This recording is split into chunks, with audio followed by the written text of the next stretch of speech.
Ladies and gentlemen, imagine this. A small copper coin lying quietly in your hand, ignored by millions every single day, yet carrying inside it the full weight of American history, economic change, metal wars, mint secrets, and collector psychology. The 1981 Lincoln 1 cent looks ordinary at first glance, but this is exactly the kind of coin that history loves to surprise us with. Coins like this have lived through inflation shocks, metal composition debates, and one of the biggest transitions in U.S. coinage.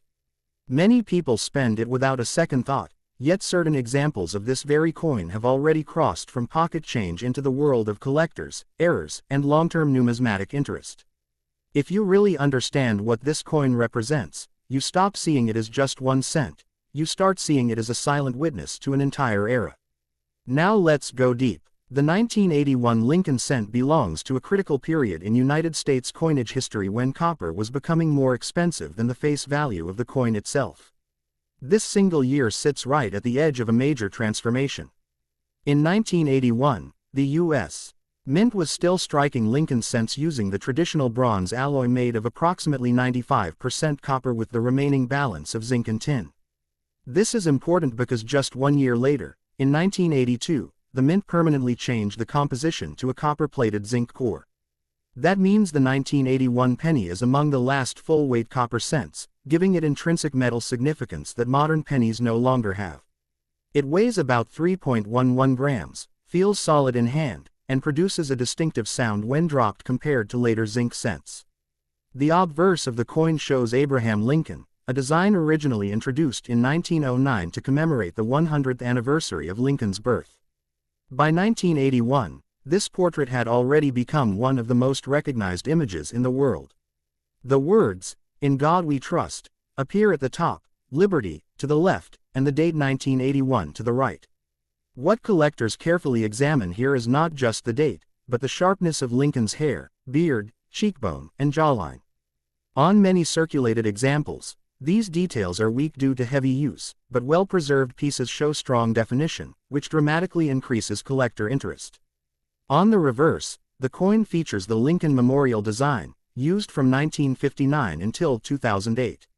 This reverse is historically powerful because it shows Lincoln both on the front and, in tiny form, as a statue inside the memorial on the back, the first U.S. circulating coin to depict the same person twice. On high-grade 1981 cents, you can clearly see the interior columns of the memorial and even the seated Lincoln figure, something that disappears quickly once the coin enters circulation.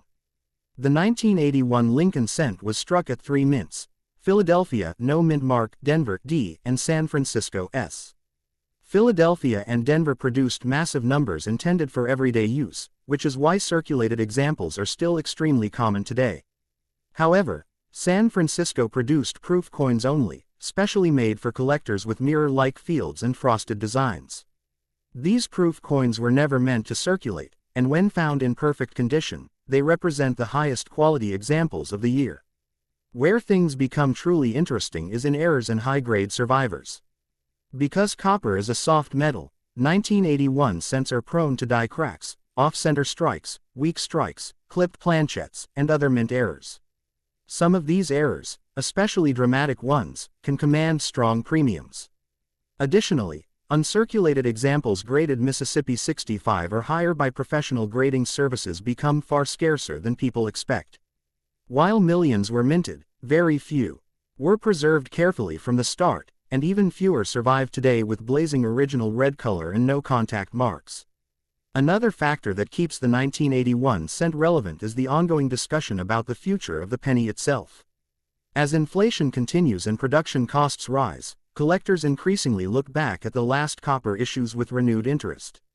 The 1981 penny stands as a symbol of the end of an era, the final chapter before America moved to cheaper metals. This gives it long-term historical importance, even if its face value remains small. In circulated condition, the coin is usually worth only face value, but its real value lies in condition, color, mint mark, and errors. A bright red, uncirculated 1981 cent with strong strike and clean surfaces is far more desirable than a dark, worn example. Proof versions from San Francisco hold consistent collector demand, especially when preserved in original condition. Error coins, depending on severity, can range from modest premiums to prices that shock people who believe pennies are worthless. What makes this coin special is not hype, it is context. It represents the final breath of copper coinage, the stability of a long-running design, and the everyday money of an America standing on the edge of economic change. Coins like this teach collectors patience. They remind us that today's common coin can become tomorrow's historical artifact. The 1981 Lincoln cent is not about instant riches, it is about understanding how history, metal, design, and preservation come together to create value over time. So when you hold this coin, you are not just holding 1 cent. You are holding one of the last true copper pennies, a survivor of billions struck, and a quiet piece of American monetary history that still has stories left to tell, especially for those who know how to listen. As collectors mature in their understanding, the 1981 Lincoln cent begins to stand out not because of hype, but because of survival rate and historical positioning. While billions were struck, the reality is that most of these coins were immediately pushed into circulation, handled roughly, stored in damp environments, or cleaned improperly by people who did not understand numismatic preservation. This means that truly original, untouched examples with natural red luster are far scarcer today than raw mintage numbers suggest. The copper surface reacts quickly to air and moisture, and once that original mint color is lost, it can never be restored. This is why advanced collectors pay close attention to color designations such as red, red-brown, and brown, with full red examples commanding the strongest premiums. Another overlooked factor is strike quality. During the late 1970s and early 1980s, the U.S.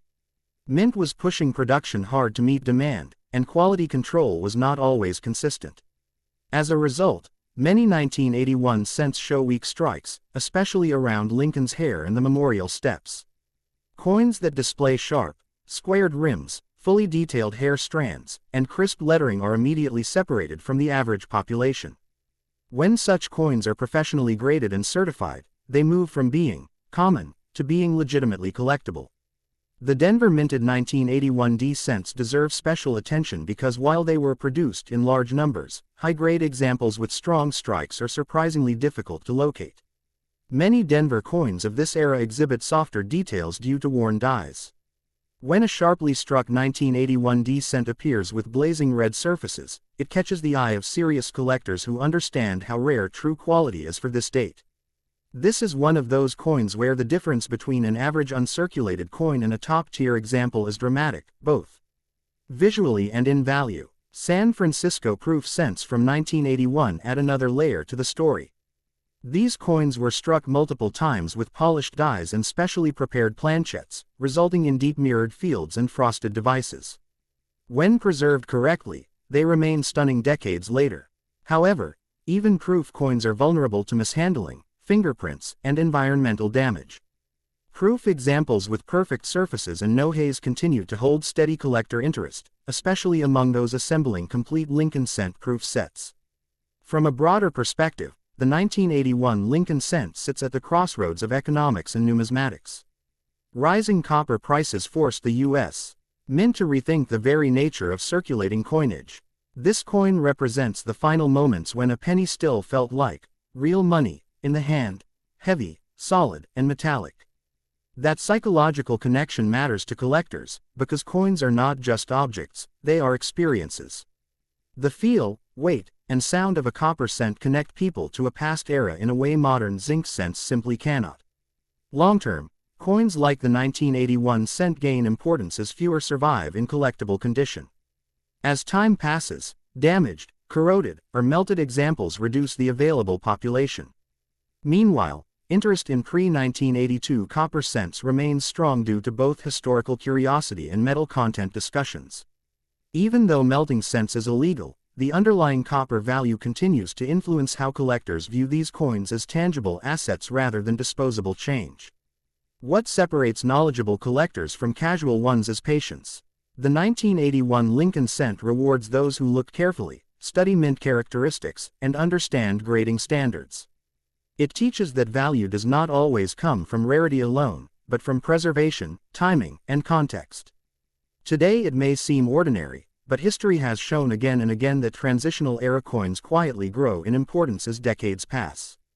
In the end, This coin is a reminder that not every treasure announces itself loudly. Some treasures sit quietly in drawers, jars, and pockets, waiting for someone who understands their story. The 1981 Lincoln cent is one of those coins, modest in appearance, rich in history, and meaningful far beyond its face value. Those who recognize its place in American coinage are not just collectors, they are caretakers of history. Before you go, don't forget to like, share, and subscribe to our channel, Rare Coins Value.